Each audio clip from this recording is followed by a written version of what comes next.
नमस्कार, आप देख रहे हैं स्पष्ट बात टीवी। इस वक्त है हम राजधानी दिल्ली के केशवपुरम में, जिला कार्यालय जिसे कहा जाता है, और हमारे साथ है जिला अध्यक्ष वीरेंद्र गोयल जी, जिनकी राजनीति की बात की जाए तो लगभग 30 साल उन्होंने भाजपा को अपना दिया है। भारतीय जनता पार्टी में अपनी तन मन धन से उन्होंने सेवा की है और आज जिस मकसद पर हम यहाँ पर आए हैं वो है दिल्ली में भाजपा की ऐतिहासिक विजय। सबसे पहले सर, आपको जीत की बहुत बहुत शुभकामनाएं और बहुत बहुत स्वागत है आपका हमारे चैनल पर। बहुत बहुत धन्यवाद। हाँ। सर, लगभग 30 साल हो गए आपको भाजपा की सेवा करते हुए, और जब आप जिला अध्यक्ष थे, क्या क्या चुनौतियां रही इस चुनाव को लेकर के? देखिए, चुनौतियों वाली बात तो ज्यादा नहीं थी, क्योंकि इस बार ये स्पष्ट हो चुका था कि दिल्ली की जनता का मोह भंग हो चुका है, केजरीवाल से, झूठे वायदों से, उसके घोटालों से, उसके भ्रष्टाचार से।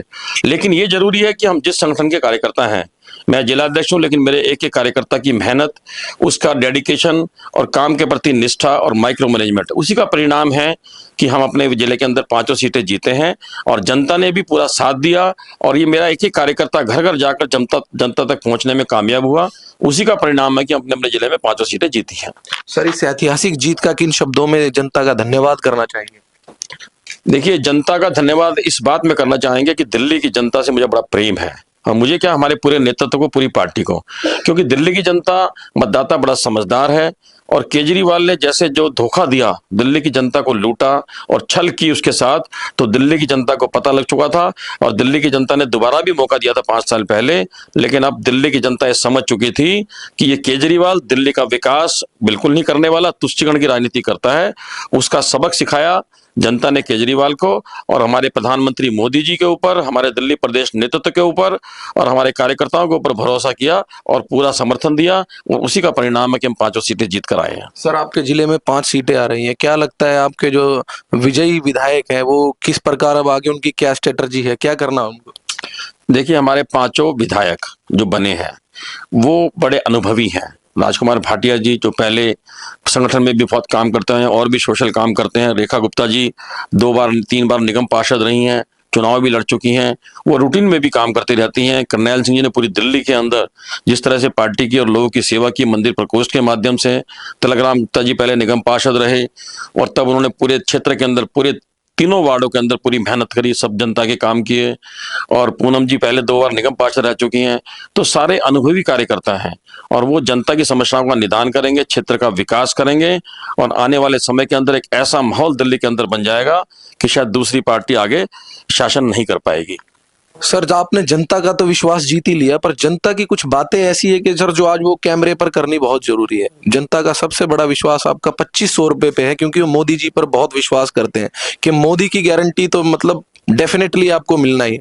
तो क्या लगता है 2500 रुपए लगभग जनता को मिलने ही वाले हैं? बिल्कुल मिलने वाले हैं। अभी तो 3 दिन हुए हैं, अभी हमारे मुख्यमंत्री बनेंगे, उसके बाद मंत्रिमंडल बनेगा, और जब चीजें सारी स्ट्रीमलाइन हो जाएंगी तो बहुत जल्दी हमें पूरी उम्मीद है कि 8 मार्च और 10 मार्च से ये चीज लागू हो जाएगी और महिलाओं को 25 रुपए मिलेंगे। लगभग जनता को निश्चित होना चाहिए। और सर, बिजली पानी पर क्या कहेंगे? बसों में जिस तरह से फ्री किराया चल रहा था महिलाओं के लिए। देखिए, जितनी भी योजनाएं थी केजरीवाल ने, मान लो, या किसने भी लागू करी, या जो हमारी केंद्र सरकार ने लागू करी, मैं तो नहीं समझता कि अगर ये किराया फ्री कोई योजना है, ये तो छोटी सी बात है। लेकिन जो केंद्र सरकार ने बड़ी बड़ी योजनाएं, जिसका सबसे बड़ी योजना है आयुष्मान भारत की योजना है। आप देखिए, बस में सफर करना कोई योजना नहीं है, ये योजना तो ये है कि जो 60 वर्ष से ऊपर के लोग हैं, या आयुष्मान योजना कि किसी भी आयु का व्यक्ति, उसको अगर प्राइवेट हॉस्पिटल के अंदर 5 लाख तक का निःशुल्क इलाज मिल रहा है, जो केजरीवाल ने लागू नहीं होने दिया। योजना तो ये है।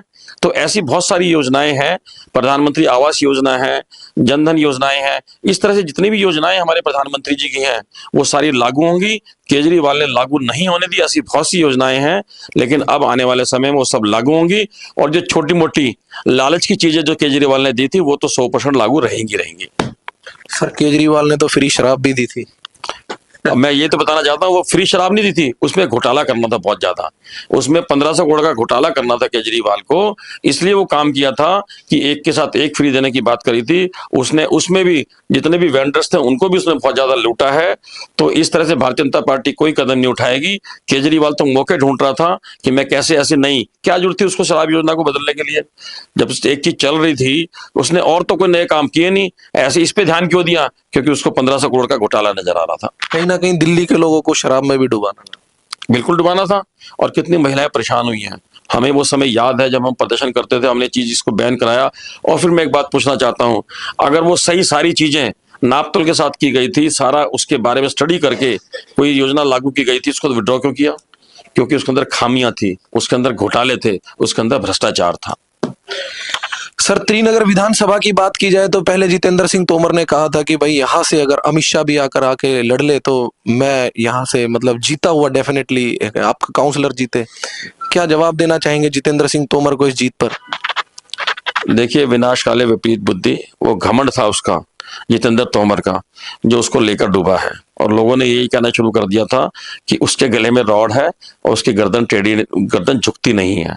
तो कभी भी इस तरह की घमंड की बात नहीं कहनी चाहिए। उसने कोई काम नहीं किया, अगर काम किया होता तो जनता परिणाम देती। और वो केवल वही क्या, उनकी जो पार्टी के सिद्धांत थे, जो उनका मुख्यमंत्री था, सब घोटाला और भ्रष्टाचार में लिप्त थे, जेल की हवा वो खा चुके हैं। तो जितेंद्र तोमर जो बात करता था, ये तो हम यहाँ तो हम रहते हैं इस क्षेत्र के अंदर, कितनी अकड़ में, कितने अहंकार में बातें करना और ये कहना कि त्रिनगर की जनता को कि आप मुझे वोट नहीं देते, मैं आपका काम क्यों करूं, या कोई कंप्लेंट करे तो ये कहना कि क्या मैं आके इसको करूं, इस तरह की बातें करना उसका अहंकार बोलता था और जनता ने सबक सिखाया उसको। सर, उनके कार्यकर्ता कहते हैं कि उन्होंने विकास तो कर दिया, भाजपा क्या करेगी, सारा काम तो हमने ही किया हुआ। उनको क्या उत्तर देना चाहेंगे? अगर मैं इस बिल्डिंग से नीचे चलूं ना आपके साथ, तो मैं आपको दिखाता हूं कि कितने विकास किए हैं। अगर आप बीच का डिवाइडर देखेंगे अभी सामने इस रोड के ऊपर, तो आप देखेंगे कितना वहां किस तरह से कूड़े का ढेर लगा हुआ है।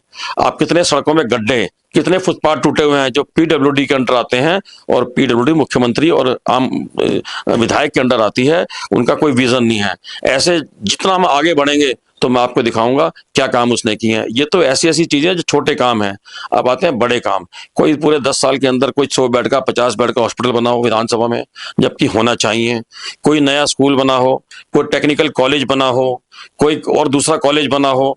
ऐसा आप मुझे बता दें, ये मोहल्ला क्लिनिक जिसमें कुत्ते निवास करते थे, अब क्या समय मोहल्ला क्लिनिक का है? जब देश आजाद हुआ तब हम कह सकते थे कि चलो छोटे मोटे दवाई और बीमारी के लिए मोहल्ला क्लिनिक बना दिए जाएं।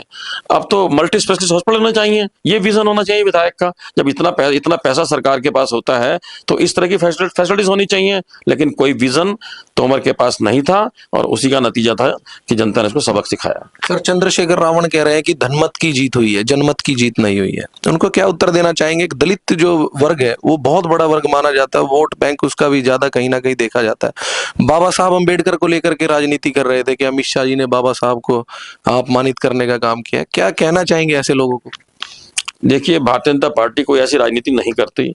हमारे प्रधानमंत्री मोदी जी ने भी, अपने भीमराव अंबेडकर जी हमारे संविधान के रचयिता हैं। भाजपा ने हमेशा उनका सम्मान किया है और उस पूरा उनका 14 अप्रैल को उसकी जयंती बड़े धूमधाम से मनाते हैं। इस तरह की घिनौनी या हल्की राजनीति भाजपा नहीं करती। ये लोग तो सोचते हैं कि हम गुमराह कर देंगे जनता को, या इस तरह से आरोप प्रत्यारोप की राजनीति करते हैं, जबकि भाजपा ऐसा नहीं करती। सर, क्या विजन है दिल्ली में भाजपा का? मुख्य विजन क्या है? देखिए, दिल्ली में मुख्य विजन है कि सबसे पहले जैसे जमुना की सफाई की बात है, उसको साफ करना है। दिल्ली के अंदर सड़कों में जिस तरह से गड्ढे और सीवर की प्रॉब्लम है उसका निदान करना। उसके अलावा जैसे कुछ कूड़े के ढेर की बात है उनको ठीक करना। इसके अलावा और जो मूलभूत समस्याएं हैं उनको भी पूरा करना, ये भारतीय जनता पार्टी का विजन रहेगा। ये जो जितनी भी घोषणाएं की हैं, जिस तरह से मान लो दिल्ली के अंदर रोजगार की बात है, महिलाओं के उत्थान की बात है, गरीबों के उत्थान की बात है, सेवा बस्तियों में पक्के मकान दिलाने की बात है, इन सब पे पार्टी काम करेगी और जो कहा है उसको करेगी। देखिए, मैं अपने चैनल के माध्यम से बहुत एक जरूरी बात करना चाहूंगा। जिस प्रकार अध्यक्ष जी ने एक बात रखी है कि भाई फ्री की जरूरत नहीं है, कहीं ना कहीं रोजगार की जरूरत है। और कहीं ना कहीं मोदी सरकार से उम्मीद भी ये की जा रही है कि वो कहीं ना कहीं गरीबों के लिए रोजगार का काम करेगी। मेरे साथ थे जिला अध्यक्ष वीरेंद्र गोयल जी, जिन्होंने अपने वक्तव्य में बड़ी अच्छी अच्छी बातें की। मिलते हैं फिर एक नई खबर के साथ। तब तक जय हिंद, जय भारत, वंदे मातरम।